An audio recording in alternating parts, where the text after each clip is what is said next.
बिस्मिल्लाहिर्रहमानिर्रहीम। अस्सलाम वालेकुम नाज़रीन, आप यूट्यूब चैनल देख रहे हैं। मैं इमरान खान हूँ। ये वीलॉग दो हिस्सों में है। एक पाकिस्तान के अंदर से कुछ खबरें हैं और एक आलमी सतह पे जो पूरे खित्ते की सूरत हाल है, ख़ास तौर पे खलीजी ममालिक की, और अमेरिका इसके ऊपर क्या फ़ैसले करने जा रहा है। आज लड़ाई से ज़्यादा कुछ और चीज़ें मैं आपको बताऊँगा, लेकिन सबसे पहले इमरान खान साहब के बेटे पे इल्ज़ामात लगाए जा रहे हैं और फेक न्यूज़ की बुनियाद पे लगाए जा रहे हैं। हुकूमत जो है पाकिस्तान की, उन्होंने ये दावा किया कि इमरान खान के बेटे ने GSP प्लस के स्टेटस के खिलाफ कोई बात की है। हुकूमत का ये दावा है। और उसके बाद वफाकी वज़रा और सूबाई वज़रा, यानी पंजाब के जो वज़ीर इत्तलात वगैरह हैं, ये सारे बैठ गए और इन्होंने ज़मीन आसमान के कलाबे मिलाना शुरू कर दिए कि पाकिस्तान के खिलाफ बहुत बड़ी साजिश हो गई। जनाब इमरान खान भी को बहुत बड़ा साजिशी है, उसके बेटे भी पाकिस्तान के खिलाफ साजिश कर रहे हैं। जनाब पहले वो मुतनाज़े नहीं थे, अब वो मुतनाज़े हो चुके हैं, और पता नहीं क्या कुछ कहानियाँ इन्होंने सुना दी। तो ज़रा फैक्ट चेक कर लेते हैं। एक तो देखें, वफाकी वज़रा ने प्रेस कॉन्फ्रेंस की है, ये कोई मजाक नहीं है। जब आप ओहदों पे छोटे छोटे लोगों को बिठाते हैं तो ओहदों की तौकीर भी जाती रहती है। यहाँ पे सबसे पहले मैं आपको BBC की खबर पढ़ के सुनाता हूँ। BBC क्या कह रहा है, ये कैटेगोरिकली जो BBC में लिखा, उन्होंने कहा जी 1 मिनट और 60 सेकंड दौरानिए की कासिम खान की ये तकरीर अक़वाम मुत्तहिदा की वेबसाइट पर भी मौजूद है और ख़ुद उन्होंने भी सोशल मीडिया प्लेटफॉर्म पर शेयर की है। इसमें कहीं भी पाकिस्तान के GSP प्लस दर्जे की बात तक नहीं हुई। ताहम इस तकरीर के क्लिप सोशल मीडिया पर शेयर करके ये इल्ज़ाम लगाया जा रहा है। कासिम खान ने पाकिस्तान में इंसानी हकूक़ की खिलाफ वर्जियों का हवाला देते हुए GSP प्लस स्टेटस ख़त्म करने की बात की। ये इल्ज़ाम है, ये झूठ है। और ये BBC ने कहा कि पूरी तकरीर में किसी जगह पे GSP प्लस स्टेटस का तस्करा भी नहीं है। मैंने आपको पहले बताया था, ये स्टेटस ये है कि पाकिस्तान जो माल भेजता है, पाकिस्तान के ताजिर यूरोपीय मंडियों में, वहाँ पे जो तरक्की पजीर ममालिक हैं उनको GSP का एक स्टेटस मिल जाता है जिसमें उनको रियायतें मिल जाती हैं, वो टैक्स वैक्स उनको कम पड़ता है, बाद का छूट मिल जाती है। लेकिन इस छूट के लिए इन ममालिक को कुछ शराइत पे अमल करना पड़ता है। वो इंसानी हकूक़ के हवाले से शराइत हैं, यानी आप पॉलिटिकली विक्टिमाइज़ नहीं करेंगे लोगों को, ख़वातीन का आप तहफ़्फ़ुज़ करेंगे, अक़लियतों को आप हकूक़ देंगे, आप लोगों को जबरी तौर पे लापता नहीं करेंगे, मिलिट्री कोर्ट्स जैसा मजाक नहीं होगा इस कंट्री के अंदर। बेशुमार ऐसी चीज़ें, 27 नुकात हैं पूरे। पाकिस्तान ने तहरीरी गारंटियाँ दी हुई हैं। तो जब आप वो नहीं करते ना काम, तो फिर उसके बाद क्या होता है, वो फिर आपके ऊपर बैकलैश आता है और वो आपसे GSP प्लस स्टेटस वापस लेने की बात करते हैं। अब इमरान खान के बेटे ने तो पूरी तकरीर में ये बात ही नहीं की। हाँ, इस पे बात की जुल्फी बुखारी ने, और उन्होंने ये बात की कि ये स्टेटस तो पाकिस्तान का रहना चाहिए, हम इसकी हमायत करते हैं। यानी ये स्टेटस नहीं होगा तो पाकिस्तान पे दबाव कैसे डाला जाएगा। तो इंसानी हकूक़ की पामालियों पे बात हो रही थी। देखिए, इमरान खान का बेटा कह रहा है पाकिस्तान में जुल्म हो रहा है, पाकिस्तान के वजीर कह रहे हैं जी हमारे जुल्म को उजागर मत करो वरना GSP प्लस का स्टेटस चला जाएगा। जुल्म करना इन्होंने बंद नहीं करना, यानी जालिम को जालिम कहना अब ये कहते हैं बंद कर दो इसलिए कि GSP प्लस का स्टेटस चला जाएगा। और बेशर्मो, रोको उन्हें जुल्म करने से, रोको, वरना GSP प्लस स्टेटस की बात करते हो, खुदा ना खास्ता पाकिस्तान को नुकसान हो जाएगा। इन्होंने पहले भी पाकिस्तान अपने अल्ले तल्लों में और अपनी अयाशियों में तोड़ दिया था, और तब भी इन्होंने इल्जाम दूसरों पे लगा दिया था पाकिस्तान को तोड़ने के बाद।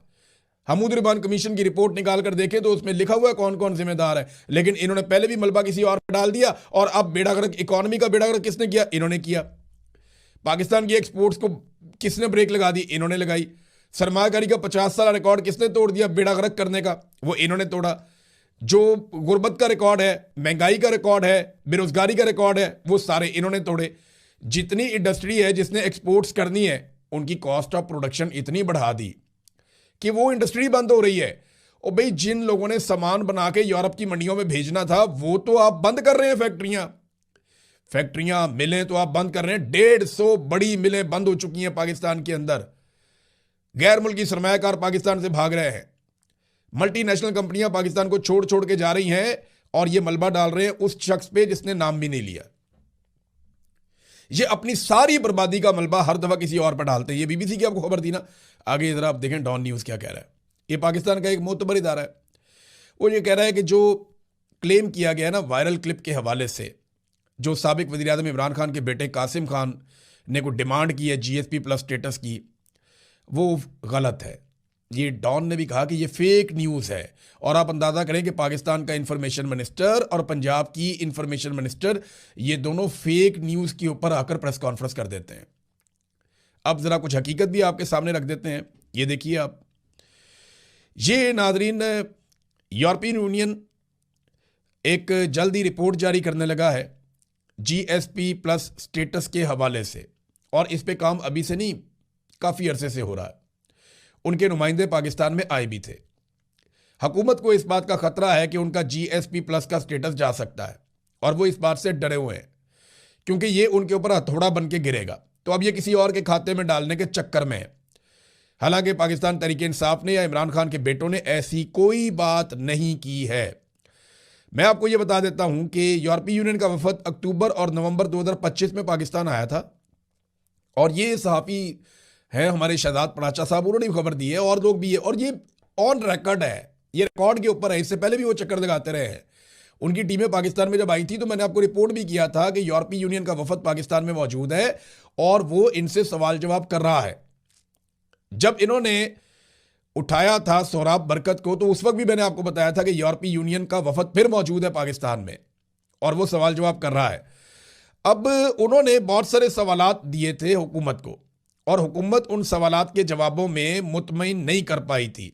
100 से ज़्यादा सवालात थे जो उन्होंने उठाए थे, और उन्होंने वो सवाल जमा करवाए हुए। हुकूमत जो है वो जवाब जमा करवाती है, लेकिन यूरोपीय यूनियन उससे मुतमईन नहीं होता।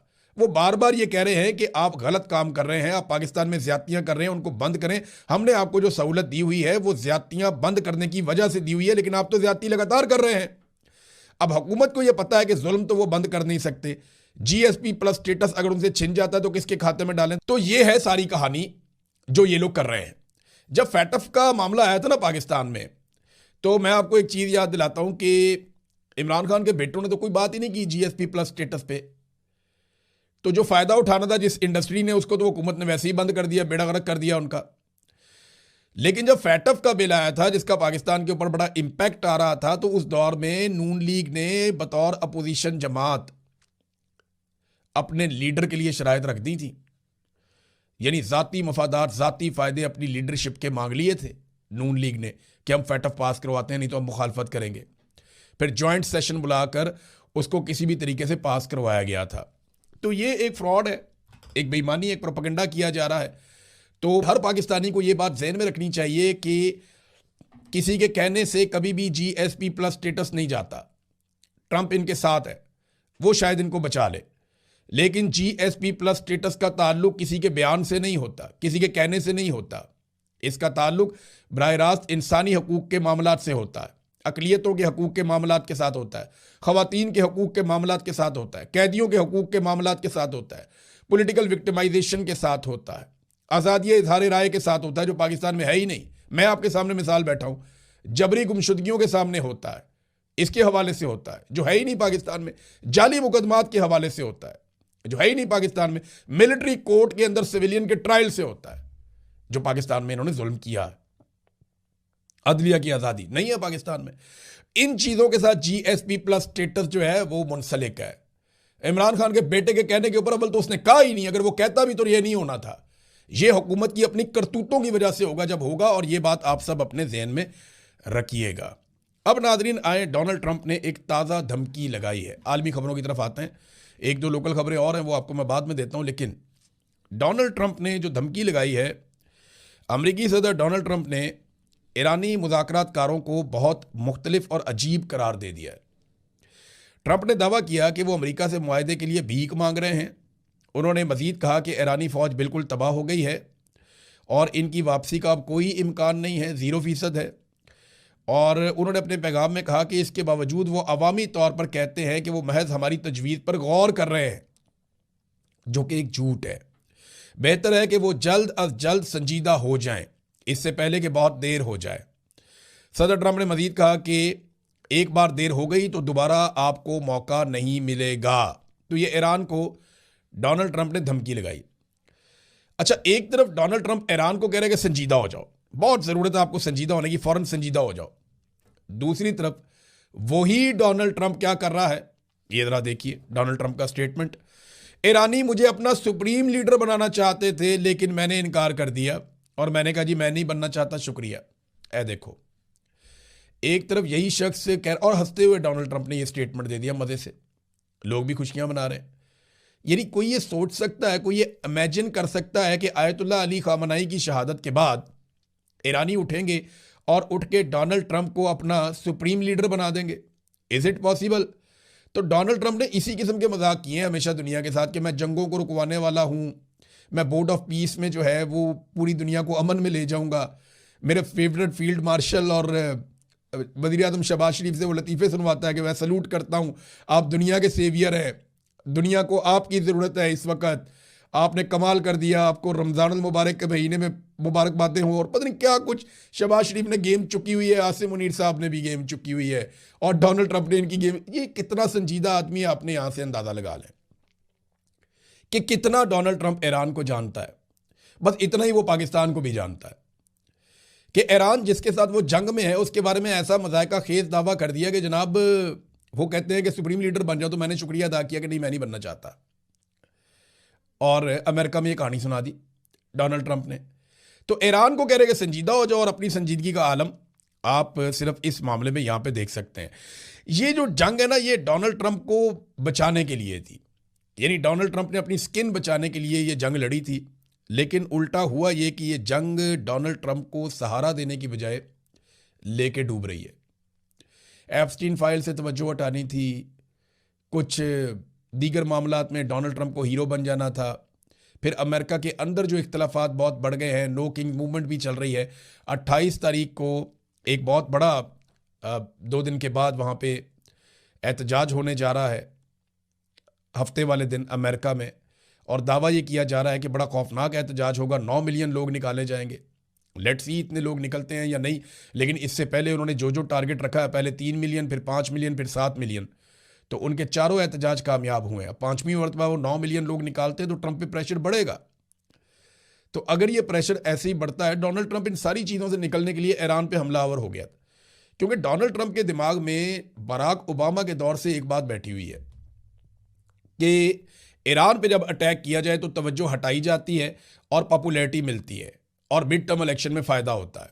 ये बात ओबामा के बारे में डोनाल्ड ट्रंप ने उस दौर में कही थी, और अब वही कार्रवाई डोनाल्ड ट्रंप ने कर दी। लेकिन डोनाल्ड ट्रंप को ये वाला फार्मूला उल्टा पड़ गया, वो उसको लेकर डूब रही है ये लड़ाई, बहुत नुकसान हो रहा है। और अब 2 रास्ते ना, या तो बाहर निकल जाए इस लड़ाई में से या इसको टूल दे दे।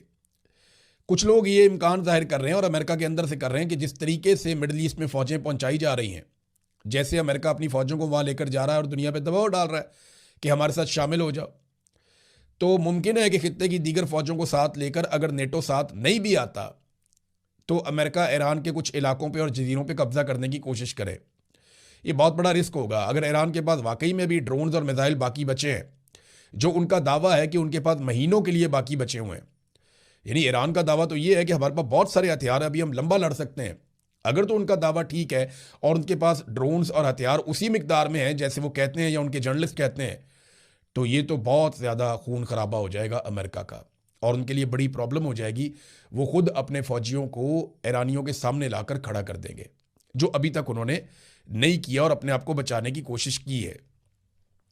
इसराइली बहुत बुरी तरह तंग आ गए। इसराइल के अंदर से अब वीडियोज आना शुरू हो गई आहिस्ता आहिस्ता, लोग एहतजाज कर रहे हैं, लोग शोर मचा रहे हैं कि हम तो पसंदीदा लोग हैं, हम तो चुने हुए लोग हैं, फिर हमारे साथ ये क्यों हो रहा है, हम बंकरों में रह रहे कि कई हफ्तों से तंग आ गए हैं। मैंने आपको बताया था कि लोग ज़हनी मरीज बनते चले जाएंगे, और अब वो बन रहे हैं। अब सायरन नहीं भी बज रहा होता तो लोगों को सायरन की आवाज़ आ रही होती है, धमाके नहीं भी हो रहे होते तो लोग डरे हुए सहमे हुए रहते हैं, और हर थोड़ी देर के बाद ईरान की एक नई लहर आती है। यानी 1 महीने का टाइम नहीं गुजरा और लगभग 82-83 लहरें जो हैं वो ईरान की 90 के करीब शायद हैं। ईरान की जो मिसाइलों की लहरें हैं वो इतनी ज़्यादा पहुंच गई हैं इसराइल में, यानी एक एक दिन में 3-3, 4-4 मरतबा मिसाइलों की लहरें भी आती रही हैं इसराइल के अंदर, और वो किसी भी शहर पे आके बरस जाते हैं। डेमोना में जो ईरान ने अटैक किया उसने इसराइल को हिला कर रख दिया है, अराद में और डेमोना में। उन्होंने ईरान के इस हमले ने इसराइल को और अमेरिका को बहुत परेशान किया, और उन्हें अंदाज़ा हो गया कि ईरान की कैपेसिटी कितनी ज़्यादा है, और अगर वो इस तरह के हमले करेगा तो फिर उससे लड़ना बहुत मुश्किल हो जाएगा। अब इसराइल के लिए भी मुश्किलात बढ़ रही हैं। नेतन्याहू ने तो अपने आप को बर्बाद कर लिया, उसके पास तो अब पीछे हटने का रास्ता ही कोई नहीं है, वो तो खुदकुशी कर चुका है। और डोनाल्ड ट्रंप के पास भी रास्ते महदूद होते चले जा रहे हैं। एक और डेवलपमेंट हुई है रीजन में, जिसको इसराइल की जानिब से ये खबर दी गई है। उन्होंने दावा किया कि उन्होंने बंदर अब्बास में एक फ़िज़ाई हमला किया, जिसके नतीजे में अहम ईरानी कमांडर अली रज़ा को शहीद कर दिया।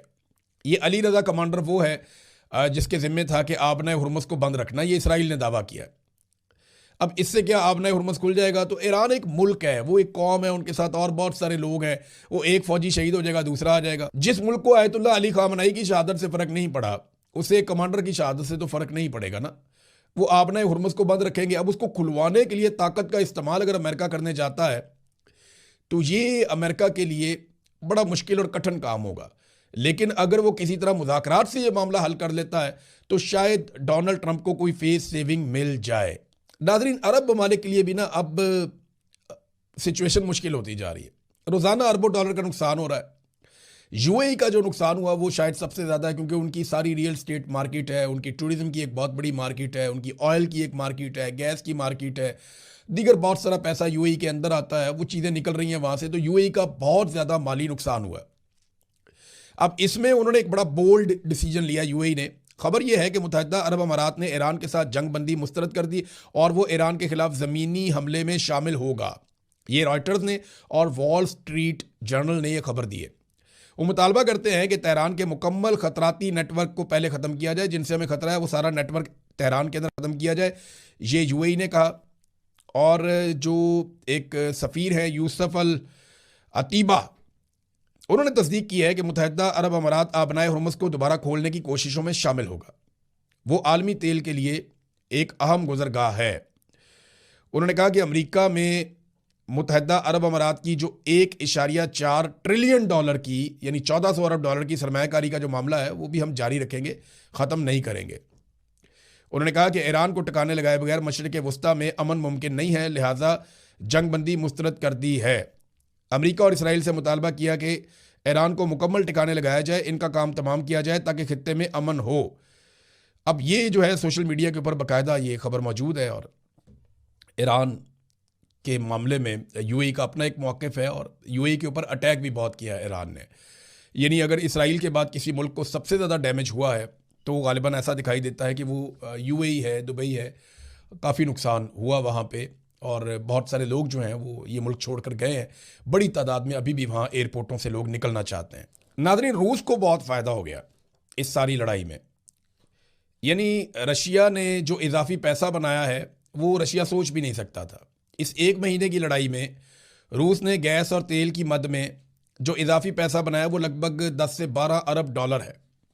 और अगर ये लड़ाई तूल पकड़ती है या ये सिचुएशन प्रलॉन्ग करती है तो इसमें रशिया मज़ीद इतने पैसे या इससे ज़्यादा पैसे बना सकता है। तो ये एक बड़ी कमाई है जो कोई भी मुल्क कर सकता है।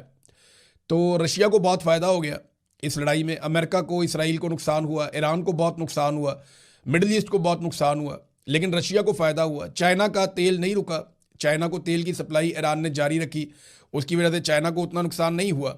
लेकिन नुकसान उन ममालिक को हुआ है जो ममालिक ईरान के ख़िलाफ़ है या ईरान को ज़ाती तौर पे नुकसान हुआ है। लेकिन ईरान ने कम से कम एक बात साबित की है कि ये मिथ उन्होंने तोड़ दी कि अमेरिका और इसराइल के ऊपर वापस अटैक नहीं किया जा सकता। वो वापस का जो अटैक है ना ईरान का, वो उसको तारीख में बहुत फ़ायदा देगा।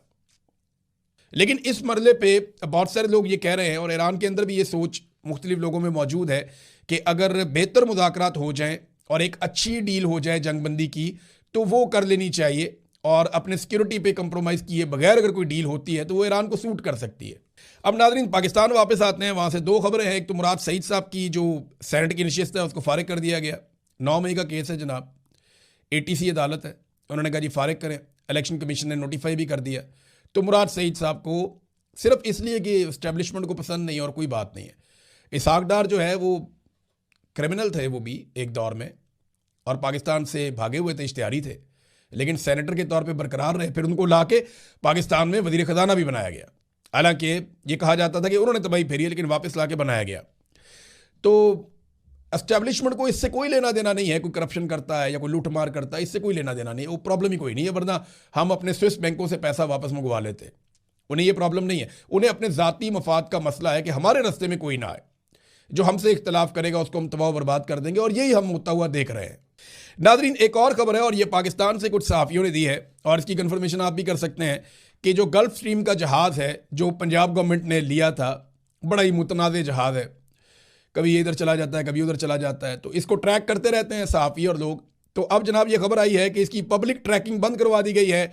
अब कोई शहरी ये नहीं जान सकेगा कि जहाज़ कब कहाँ गया और कितना अरसा और कहाँ रहा। अब अंदाज़ा करें कि कौन से खुफिया दौरे इस जहाज़ ने करने हैं, या कौन से खुफिया टूर इस जहाज़ ने लगाने हैं, जिनको छुपाने के लिए इसकी पब्लिक ट्रैकिंग बंद कर दी गई है।